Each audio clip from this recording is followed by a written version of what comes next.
Oh, good God. You came back. All right, well, anyway, this is Focus on Arts, and I'm here with Jack Savage, one of my best friends. And we've been talking about your art. We talked a little bit about your writing. Let's talk about some of your publications. Yeah, it's very important to do artwork and love doing your artwork. But if you want to be appreciated, you don't really have to do that much, particularly if you're online. Sure. And there are arts and literary magazines all over the world. And I'll give you a perfect example. They liked my writing and my art so much, they featured me on the cover of their magazine. Now, this is Nazar Look, and it's published from the Dobruja area of Romania. Now, this writing right on top of your head here looks like it might be from outer space. Yeah, I have no idea what that is. Okay. But I'm sure it's telling everyone that I'm marvelous and to look inside to see. It sort of looks like devil's horns. to Yes, me. well, again, Okay, I'm just sure it's a stylized version of why you should open this and Okay. check out my stuff. That makes But sense. again, That makes sense. being read in Romania Yes. and Israel Right. and England and South Africa. There were a couple of publications in South Africa that liked my stories and my art. You know, you do bring up a good point because my last guest, Romy Andrews, and I were talking about the difficulty of publishing today. And it is difficult. It is difficult to publish art, especially if you're trying to do it as a living. Any type. Yeah, yeah. But It's a closed shop. It is. But we do have, you brought up an interesting point, and I've never thought about it. We do have the chance to have people all over the world examine our stuff. There's no question about it, and they're out there. I have, as we speak, been published now my art in, I want to say, about 90 different magazines, 230 pieces of my art. That is incredible. Yeah, it really is, and it's no harder than to sit there and find the magazines and their submission guidelines and send them in. Yeah. And see where you are. Now, I have sold a few. I'm not going to tell you I haven't, but I haven't really gone out and marketed them. Right.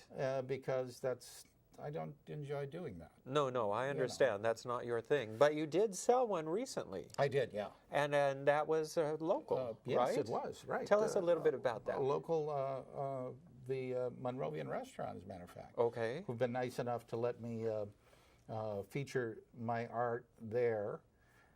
There was a gal who went in early for breakfast, and one morning she said, well, where's my picture?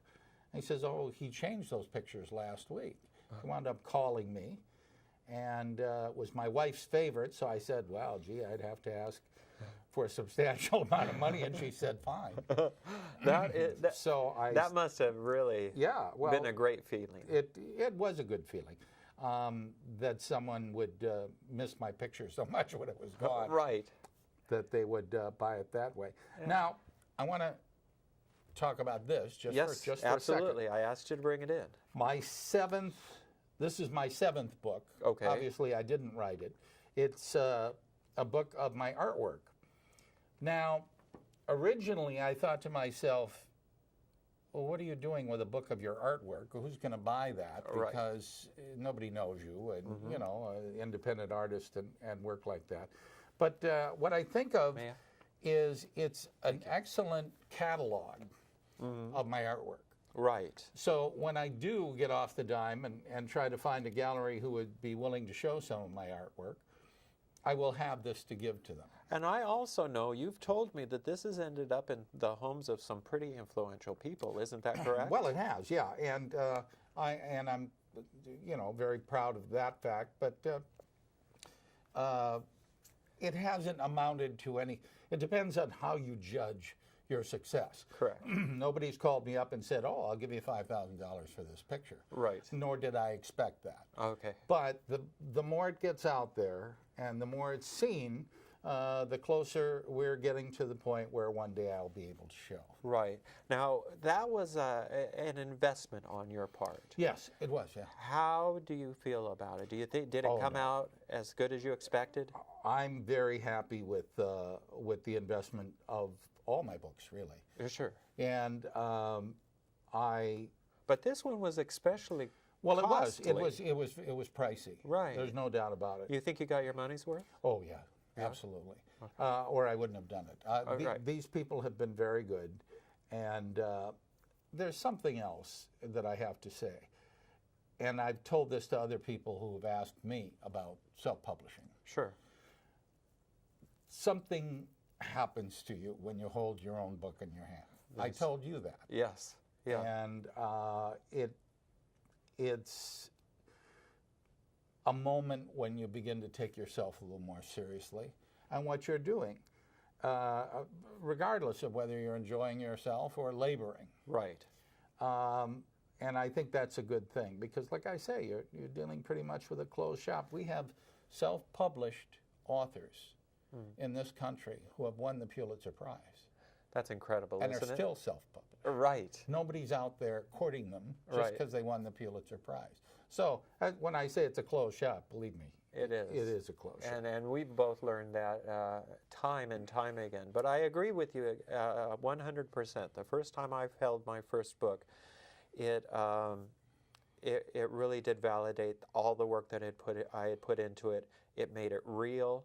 It made it exciting, and it made me want to write more. Right. And I don't know that without the ability to self-publish and to do that at a reasonable price, that I would have been like you, as prolific as I have been. Mm-hmm. You agree with that? Yeah, there is no question that it's very much within everybody's price range right now. Definitely.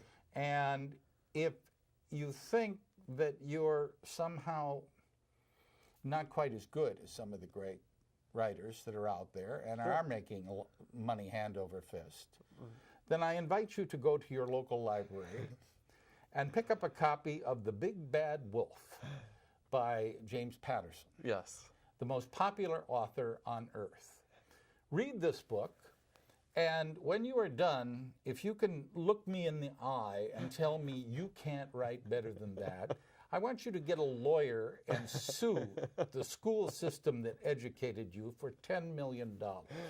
Because this is about 6th grade reading level from the most popular author on earth. We've talked about this, Yes. and you're absolutely right. It does seem to be a closed system, and who knows even if he's even writing anymore. I mean, once you get a name like that, no, I'm sure it was ghostwriters. you can hire somebody to do everything I'm for sure it you. was ghostwriters. I think that it's important for artists, and this show is for artists and aspiring artists. I think that it's important that people understand that you can't do art or write with the idea of getting rich.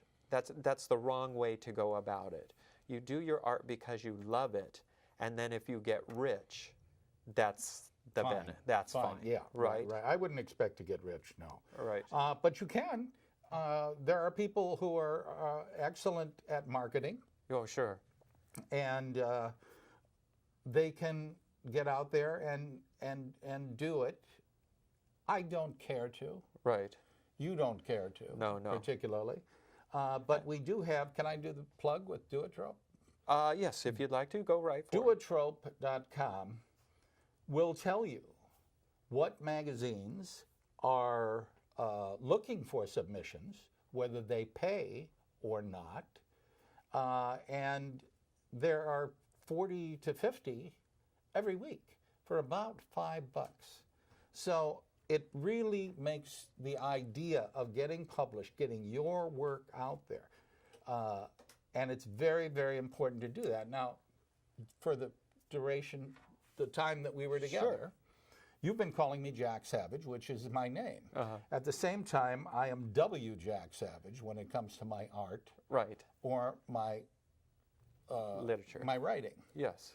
wjacksavage.com, for example. You try Jack Savage, you get a baseball player, used to play for the Dodgers. And you're going to have to pay for that plug after the show's over, All right, okay? all Because right. I saw you sneak it in there. No, well, I'm not I did. stupid. Of course, I'm not affiliated with these people in any way.